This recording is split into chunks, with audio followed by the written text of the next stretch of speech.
आज की कहानी का शीर्षक है हम तो केवल निमित्त हैं। पहले ये कहानी सुनते हैं, फिर उसके बाद देखते हैं कि हमने कहानी से क्या सीखा।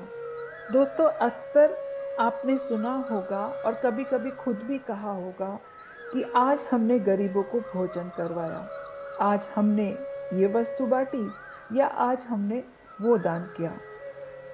हम अक्सर ऐसा कहते हैं और मानते हैं। तो आज की कहानी इसी संबंध में है।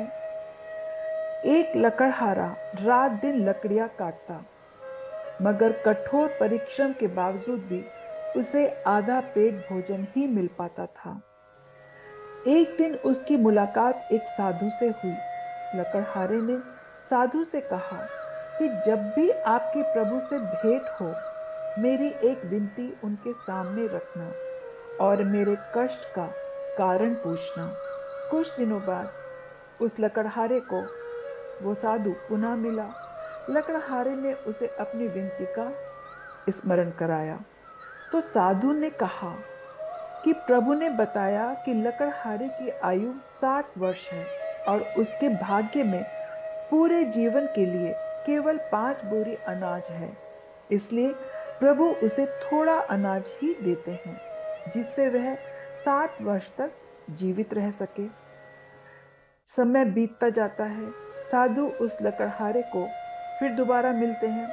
लकड़हारे ने ऋषि से कहा, जब भी आपकी प्रभु से भेंट हो तो मेरी यह विनती उन तक पहुंचा देना कि वह मेरे जीवन का सारा अनाज एक साथ दे, ताकि कम से कम एक दिन तो मैं भरपेट भोजन कर सकूं। अगले दिन साधु ने कुछ ऐसा किया कि लकड़हारे के घर ढेर सारा अनाज पहुंच गया। लकड़हारे ने समझा कि प्रभु ने उसकी विनती स्वीकार कर ली और उसे उसका सारा अनाज भेज दिया। उसने बिना कल की चिंता किए सारे अनाज का भोजन बनाकर साधुओं को, गाय को, गरीबों को और भूखों को खिला दिया और स्वयं भी भरपेट खाया। लेकिन अगली सुबह उठने पर उसने देखा कि उतना ही अनाज उसके घर पर फिर से पहुंच गया। उसने पुनः उन सभी को खिला दिया। अब उसका भंडार भर गया। यह सिलसिला प्रतिदिन चल पड़ा और लकड़हारा लकड़ियां काटने की जगह जरूरतमंदों को भोजन कराने में व्यस्त रहने लगा। कुछ दिन बाद वह साधु पुनः लकड़हारे को मिला। तो लकड़हारे ने कहा, भगवान, आप तो कहते थे कि मेरे जीवन में केवल 5 बोरी अनाज है, लेकिन अब तो हर दिन मेरे घर 5 बोरी अनाज आ जाता है। तो साधु ने उस लकड़हारे को समझाया, तुमने अपने जीवन की चिंता न करते हुए अपने हिस्से का अनाज साधुओं को, गाय को, गरीबों को, भूखों को खिला दिया। इसलिए प्रभु अब उनके हिस्से का अनाज तुम्हें दे रहे हैं।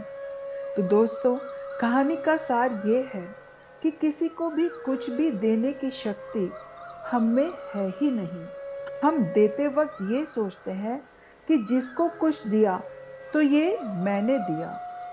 दान, वस्तु, ज्ञान, यहाँ तक कि अपने बच्चों को भी अगर कुछ देते हैं तो कहते हैं मैंने दिलाया।